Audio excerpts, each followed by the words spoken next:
और जो नौजवानों को इंसाफ दिलाने की बात थी, उस पर मैं समझता हूँ किसी प्रकार का समझौता करना संभव नहीं है। और मैं उम्मीद करता हूँ, क्योंकि आज मेरे ख्याल महीने का आखिरी दिन है और मैंने 15 मई को इस बात को कहा था कि सरकार इस पर जल्द कार्रवाई करे, और ये बात सब जानते हैं। तो मैं इंतज़ार कर रहा हूँ कि परसों हमने दिल्ली में बात की थी और कार्रवाई करने का जो दायित्व है वो कह चुके राज्य सरकार को करना है।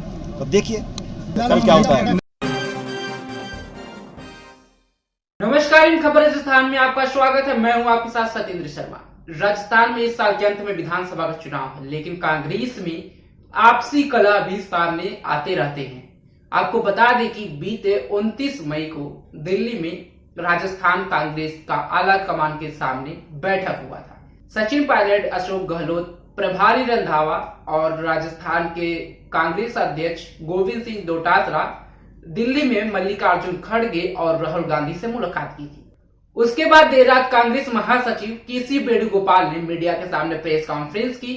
उनके साथ अशोक गहलोत और सचिन पायलट मौजूद थे। उन्होंने कहा कि राजस्थान में कांग्रेस इन दोनों नेताओं के साथ चुनाव में उतरेगी और इन दोनों के बीच सुलह की खबर भी उसके बाद सामने आई कि दोनों नेताओं में सुलह हो गई है। लेकिन सचिन पायलट ने जून से आंदोलन करने की बात कही थी। जब उनसे मीडिया से बातचीत किया गया और उनके 3 मांगों को लेकर पूछा गया तो सचिन पायलट ने कहा कि हम अपनी बात पर अड़े हैं और मांगों से हम कोई समझौता नहीं करेंगे। हम छात्रों के साथ हैं, जनता के साथ हैं। हमने जो मांग रखी थी वो मांग अभी भी हम जारी रखेंगे। हम अपनी मांग पर कायम हैं। आप भी सुने सचिन पायलट का वो पूरा बयान जिसमें वह अपनी मांगों को लेकर अड़े नजर आ रहे हैं। हमेशा मुझे असीम प्यार और प्रेम मिला है। आज भी जब मैंने गाँव के दौरे किए तो सभी लोगों से मिलने का मौका मिला पुनः, और जो विकास कार्य हैं उसकी समीक्षा हमने करी है। जो हमने काम कराए उसका लोकार्पण हुआ, कुछ जगह उद्घाटन किया और नए विकास कार्यों को हमने स्वीकृत भी किया है। मुझे खुशी है कि यहाँ पर सड़कों में और विशेष रूप से शिक्षा और चिकित्सा के क्षेत्र में हम लोगों ने काफ़ी कुछ यहाँ पे काम हम कर पाए पिछले 4 सालों में। और शहर के अंदर भी जो है यहाँ पे एक बड़ा पार्क में बनाना चाहता था ताकि नौजवानों को बैठने खेलने के लिए घर परिवार के लोग वहाँ पे शाम को आ सकें। उसके लिए मैंने भी 1 करोड़ रुपये सैंक्शन किया है और पैसा भी हम लोग देंगे। तो विकास की दृष्टि से यहाँ पर मैं समझता हूँ सड़कों का जाल बिछा है और चहुमुखी विकास हमने करने की पूरी कोशिश की है और अगले चंद महीनों में जितना भी हम काम बचा है उसको काम पूरा करने का हम भरपूर प्रयास करेंगे। के प्रभाव वाले से कई जिले हैं और कई विधानसभा क्षेत्र हैं जहाँ पर बीजेपी खाता नहीं बोल पाई और उनका पूरा जो केंद्रीय नेतृत्व है पूरा राजस्थान में है। भारतीय जनता पार्टी का जो हाल हुआ है कर्नाटक के अंदर वो हम सब ने देखा है और ये बार बार लोगों को झांसा देना डबल इंजन, अब वो इंजन सीज होने चालू हो गए हैं। और कर्नाटक में जो भाजपा की भ्रष्ट सरकार थी, 40% कमीशन सरकार का हमने उन पे आरोप लगाया था, वो आरोप चिपक गया, लोगों ने इसको विश्वास किया। इसलिए ऐतिहासिक बहुमत कांग्रेस पार्टी को कर्नाटका में एक ऐतिहासिक बहुमत मिला। इसलिए मिला क्योंकि हमने वहाँ की सरकार को भ्रष्ट वो थी, हमने आरोप लगाए और जनता ने साबित किया कि हमारे सारे आरोप सत्य थे।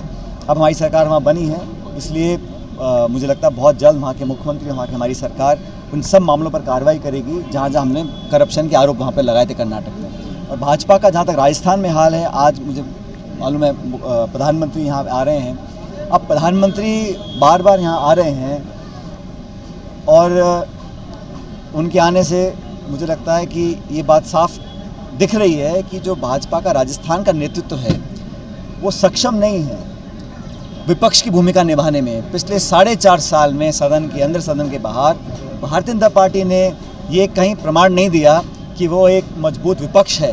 संख्या बल ठीक ठाक है उनके पास विधायकों का, फिर भी हर मुद्दे पर मुझे लगता है जो एक जनता उम्मीद करती है, क्योंकि एक प्रभावशाली विपक्ष लोकतंत्र की बहुत बड़ी ज़रूरत है, उस चीज़ में पूरी तरह फेल हुए हैं। और आपस में इतना खींचतान मैं समझता हूँ है, इससे जनता भी उम्मीद भाजपा से बिल्कुल खो चुकी है, ऐसा मैं मानता हूँ। अब प्रधानमंत्री बार बार यहाँ आ रहे हैं, उम्मीद जगा रहे हैं, लेकिन पार बीजेपी बिल्कुल पड़ने वाली नहीं है। मैं इस बात को बिल्कुल स्पष्ट रूप से कहना चाहता हूँ। आप सभी जानते हैं कि कांग्रेस पार्टी और कांग्रेस का शीर्ष नेतृत्व और राहुल गांधी जी, हम सब इस बात को कई बार दोहरा चुके हैं कि करप्शन को लेके हमारी ज़ीरो टॉलरेंस है।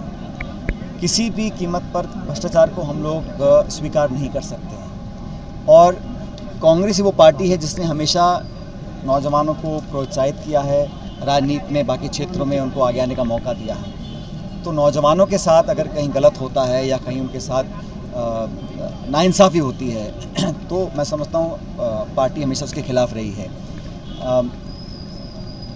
भ्रष्टाचार और नौजवानों के भविष्य, इन दो मुद्दों पर किसी प्रकार का कोई समझौता कोई करे या मैं समझौता करूं, ये संभव नहीं है।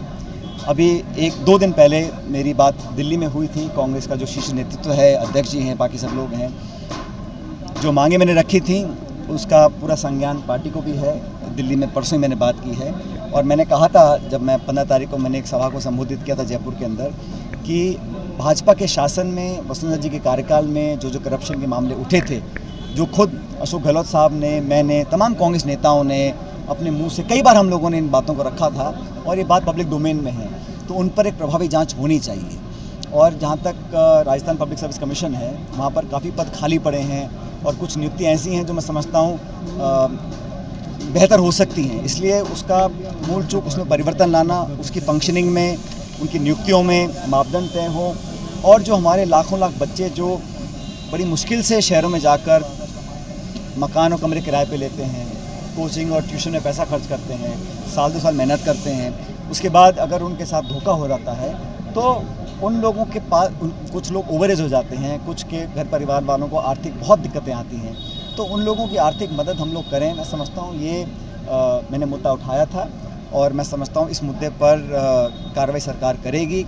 जैसा मैंने कहा परसों, मैंने इन बातों को दिल्ली में सब इन बातों को जानते हैं और मैं दोबारा कहना चाहता हूं कि जो मैंने इश्यूज़ उठाए थे, खासकर करप्शन के इश्यूज़, जो व्यापक भ्रष्टाचार, यहाँ लूट मची थी भाजपा के शासन में, उसके खिलाफ कार्रवाई करनी पड़ेगी। और जो नौजवानों को इंसाफ दिलाने की बात थी, उस पर मैं समझता हूँ किसी प्रकार का समझौता करना संभव नहीं है और मैं उम्मीद करता हूँ, क्योंकि आज मेरे ख्याल महीने का आखिरी दिन है और मैंने 15 मई को इस बात को कहा था कि सरकार इस पर जल्द कार्रवाई करे और ये बात सब जानते हैं। तो मैं इंतज़ार कर रहा हूँ कि परसों हमने दिल्ली में बात की थी और कार्रवाई करने का जो दायित्व है वो कह चुके राज्य सरकार को करना है। तो देखिए कल क्या होता है। नहीं कार्रवाई नहीं हुई तो आज महीना ख़त्म हो रहा है, कल नया महीना शुरू होगा। अगर मैं फिर कह रहा हूँ आपको, मेरे नौजवान साथियों को जो मैंने पब्लिक डोमेन में आश्वासन दिया है, जो मैंने कमिटमेंट्स किए हैं, और मेरे कमिटमेंट्स कोई हवाई बातें नहीं हैं और ये ऐसी बातें नहीं हैं जिससे कोई कह सकता है कि गलत बात है।